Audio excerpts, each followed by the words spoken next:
अस्सलाम वालेकुम। मैं हूं अहमद अली और आप देख रहे हैं इनोवेशंस विद अहमद। आज की इस वीडियो में हम बात करने वाले हैं डेटा टैब के ऊपर।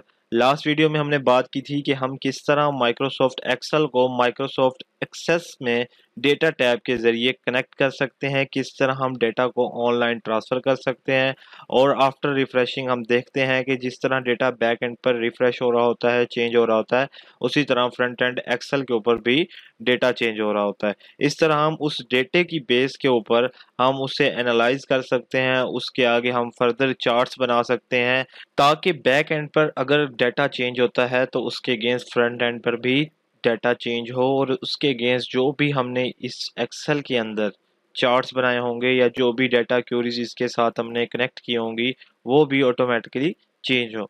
तो आज की इस वीडियो में हम बात करेंगे कि हम किस तरह डाटा को वेब से ट्रांसफ़र करते हैं एक्सेल के अंदर विद ऑनलाइन कनेक्शन, कि आपका सिर्फ इंटरनेट एक्सेस होना चाहिए आपके पास और आप देखेंगे कि आप किसी भी वेबसाइट से डाटा को ऑनलाइन ट्रांसफ़र उस एक्सेल की वर्कबुक के अंदर वो डाटा एक्सट्रैक्ट होता रहेगा और उसके आगे जो भी आपने एनालाइज़र यूज़ किया हुआ है तो वो उसके अगेंस्ट उस डाटा को एनालाइज करते हुए आपको रिपोर्ट्स देता रहेगा। डेटा टैब में सबसे पहला रिबन है गेट एक्सटर्नल डेटा। इसमें सेकंड सिलेक्शन है फ्रॉम वेब।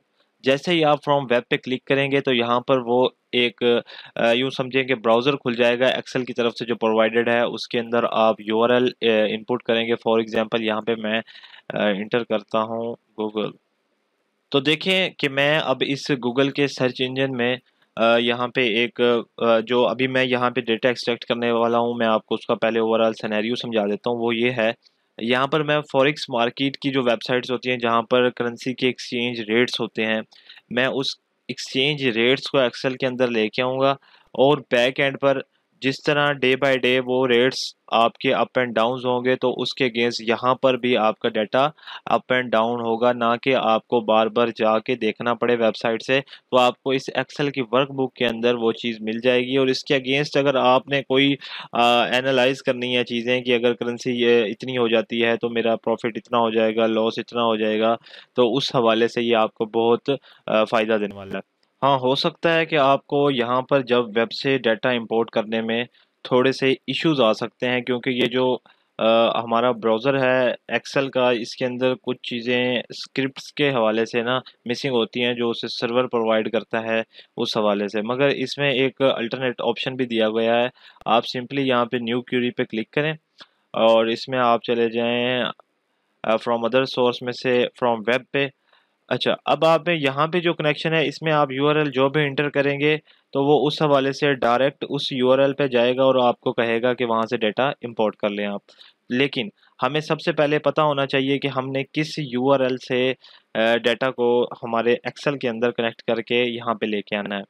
तो सबसे पहले हमें वो यूआरएल पता होना चाहिए। अगर हम गूगल लिखेंगे, जस्ट फॉर एग्जांपल यहाँ पे मैं लिखता हूँ गूगल,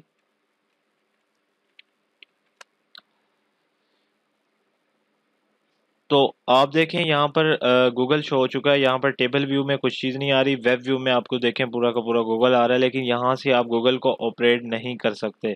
मतलब कि आपको उस वेबसाइट का थ्रू प्रॉपर और पूरा लिंक पता होना चाहिए कि जहाँ पर डाटा वो मौजूद है।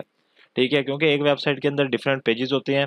तो ये तो गूगल है होम पेज, इसी तरह वेबसाइट का भी होम पेज होगा। तो होम पेज पे तो डाटा नहीं होगा ना। तो यहाँ पर देखिए, मैं यहाँ पर सर्च करता हूँ गूगल क्रोम में।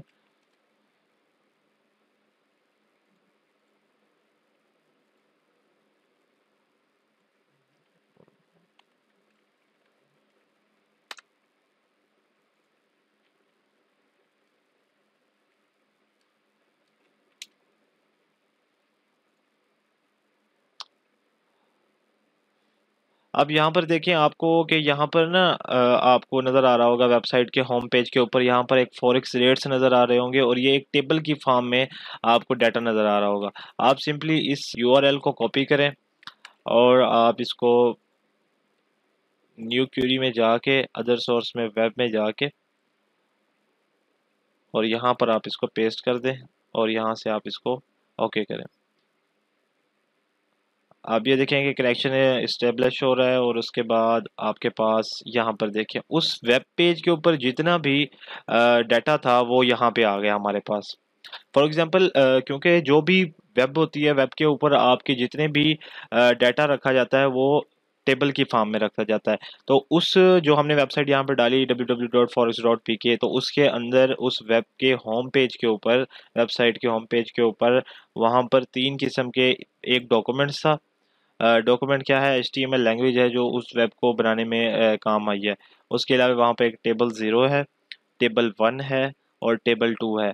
हमारा काम टेबल 2 के साथ है क्योंकि हमें टेबल 2 से डेटा चाहिए। तो सिंपली आप इसको क्या करेंगे, लोड कर लेंगे। तो आप देखेंगे कि वहाँ से ये आपकी प्राइजेज यहाँ पर वैल्यूएट होना स्टार्ट हो जाएंगी। ये देखें, ये आपके फॉरेक्स के रेट्स आ गए, फॉरेक्स मार्केट के रेट्स आ गए और आपको यहाँ पे टाइम की अपडेशन भी उस हवाले से मिलती रहेगी कि लास्ट अपडेट इसकी ये है। अब बैक एंड पे जिस तरह ही वेबसाइट के ऊपर डाटा चेंज होगा, आपका यहाँ पर भी डाटा चेंज होगा। लेकिन यहाँ पर डाटा चेंज करने के लिए आपके पास दो रिक्वायरमेंट्स हैं।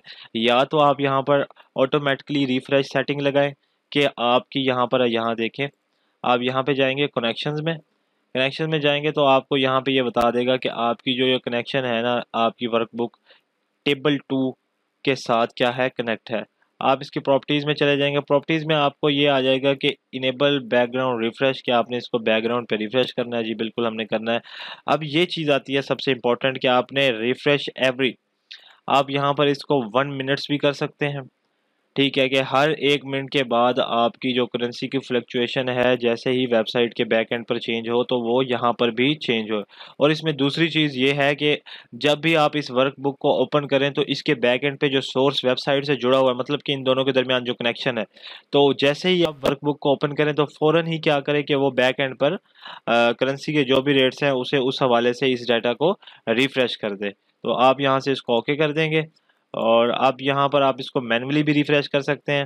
मैन्युअली रिफ्रेश का साइन आप देखें कि बैकग्राउंड यहाँ पर हमारा रन हो रहा है क्यूरी, और ये थोड़ा सा टाइम लिया इसने और उसके बाद देखें कि ये अपडेट हो गई। क्योंकि अभी बैकएंड पे कोई चेंज नहीं आया तो यहाँ पर इस वजह से इस डाटा में भी कोई चेंज नहीं आया।